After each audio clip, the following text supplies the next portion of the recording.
वट सावित्री व्रत कथा। भद्र देश के एक राजा थे जिनका नाम अश्वपति था। भद्र देश के राजा अश्वपति के कोई संतान न थी। उन्होंने संतान की प्राप्ति के लिए मंत्रोच्चारण के साथ प्रतिदिन 1,00,000 आहुतियाँ दी। 18 वर्षों तक यह कार्य चलता रहा। इसके बाद सावित्री देवी ने प्रकट होकर वर दिया कि राजन, तुझे एक ऐसी तेजस्वी कन्या पैदा होगी।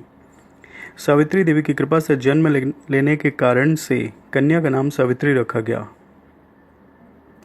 कन्या बड़ी होकर बेहद रूपवान हुई। योग्य वर न मिलने की वजह से सावित्री के पिता दुखी थे। उन्होंने कन्या को स्वयं वर तलाशने के लिए भेजा। सावित्री तपोवन में भटकने लगी। वहाँ साल्व देश के राजा घुमतसेन रहते थे, क्योंकि उनका राज्य किसी ने छीन लिया था। उनके पुत्र सत्यवान को देखकर सावित्री ने पति के रूप में उनका वरण किया। ऋषिराज नारद को जब यह बात पता चली तो वह राजा अश्वपति के पास पहुंचे और कहा कि हे राजन, यह क्या कर रहे हैं आप? सत्यवान गुणवान है, धर्मात्मा है और बलवान भी हैं, पर उसकी आयु बहुत छोटी है, वह अल्पायु है। 1 वर्ष के बाद ही उसकी मृत्यु हो जाएगी। ऋषिराज नारद की बात सुनकर राजा अश्वपति घोर चिंता में डूब गए। सावित्री ने उनसे कारण पूछा तो राजा ने कहा, पुत्री, तुमने जिस राजकुमार को अपने वर के रूप में चुना है वह अल्पायु हैं। तुम्हें किसी और को अपना जीवन साथी बनाना चाहिए। इस पर सावित्री ने कहा कि पिताजी, आर्य कन्याएं अपने पति का एक बार ही वरण करती हैं। राजा एक बार ही आज्ञा देता है और पंडित एक बार ही प्रतिज्ञा करते हैं, और कन्यादान भी एक ही बार किया जाता है। सावित्री हट करने लगी और बोली, मैं सत्यवान से ही विवाह करूंगी। राजा अश्वपति ने सावित्री का विवाह सत्यवान से कर दिया। सावित्री अपने ससुराल पहुंचते ही सास ससुर की सेवा करने लगी। समय बीतता चला गया। नारद मुनि ने सावित्री को पहले ही सत्यवान की मृत्यु के दिन के बारे में बता दिया था। वह दिन जैसे जैसे करीब आने लगा, सावित्री अधीर होने लगी। उन्होंने 3 दिन पहले से ही उपवास शुरू कर दिया। नारद मुनि द्वारा कथित निश्चित तिथि पर पितरों का पूजन किया। हर दिन की तरह सत्यवान उस दिन भी लकड़ी काटने जंगल चले गए। साथ में सावित्री भी गईं। जंगल में पहुंचकर सत्यवान लकड़ी काटने के लिए एक पेड़ पर चढ़ गए। तभी उसके सिर में तेज दर्द होने लगा। दर्द से व्याकुल सत्यवान पेड़ से नीचे उतर गए। सावित्री अपना भविष्य समझ गईं। सत्यवान के सिर को गोद में रखकर सावित्री सत्यवान का सिर सहलाने लगी। तभी वहां यमराज आते दिखे। यमराज अपने साथ सत्यवान को ले जाने लगे। सावित्री भी उनके पीछे पीछे चल पड़ी। यमराज ने सावित्री को समझाने की कोशिश की कि यही विधि का विधान है, लेकिन सावित्री नहीं मानी।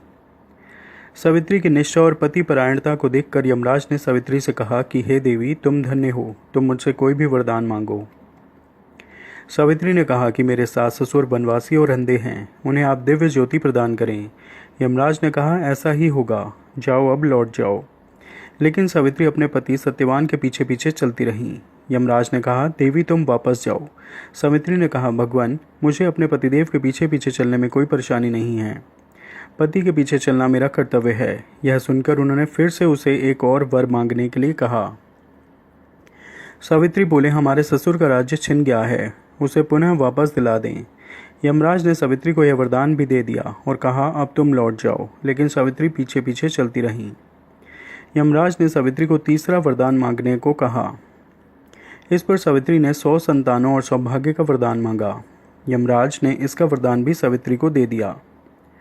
सावित्री ने यमराज से कहा कि प्रभु, मैं एक पतिव्रता पत्नी हूँ और आपने मुझे पुत्रवती होने का आशीर्वाद दिया है। यह सुनकर यमराज को सत्यवान के प्राण छोड़ने पड़े। यमराज अंतर्ध्यान हो गए और सावित्री उसी वट वृक्ष के पास आ गई जहाँ उसके पति का मृत शरीर पड़ा था। सत्यवान जीवंत हो गया और दोनों खुशी खुशी अपने राज्य की ओर चल पड़े। दोनों जब घर पहुंचे तो देखा कि माता पिता को दिव्य ज्योति प्राप्त हो गई है। इस प्रकार सावित्री सत्यवान चिरकाल तक राज्य सुख भोगते रहे। अतः पतिव्रता सावित्री के अनुरूप ही प्रथम अपने सास ससुर का उचित पूजन करने के साथ ही अन्य विधियों को प्रारंभ करें। वट सावित्री व्रत करने और इस कथा को सुनने से उपवास के वैवाहिक जीवन या जीवन साथी की आयु पर किसी प्रकार का कोई संकट आया भी हो तो वह टल जाता है। कहा जाता है कि वट वृक्ष की जड़ों में ब्रह्मा, तने में भगवान विष्णु व डालियों व पत्तियों में भगवान शिव का निवास स्थान माना गया है। इस व्रत में महिलाएं वट वृक्ष की पूजा करती हैं। सती सावित्री की कथा सुनने व वाचन करने से सौभाग्यवती महिलाओं की अखंड सौभाग्य की कामना पूरी होती है। सावित्री के पतिव्रता धर्म की कथा का सार यह है कि एकनिष्ठ पतिपरायणा स्त्रियां अपने पति को सभी सुख और कष्टों से दूर रखने में समर्थ होती हैं। जिस प्रकार पतिव्रता धर्म के बल से ही सावित्री ने अपने पति सत्यवान को यमराज के बंधन से छुड़ा लिया था। इतना ही नहीं, खोया हुआ राज्य तथा अंधे सास ससुर की नेत्र ज्योति भी वापस दिला दी। उसी प्रकार महिलाओं को अपना गुरु केवल पति को ही मानना चाहिए। गुरु दीक्षा के चक्कर में इधर उधर नहीं भटकना चाहिए।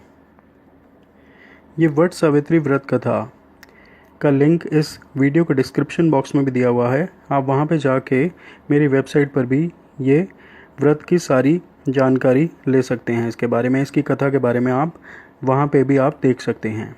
धन्यवाद।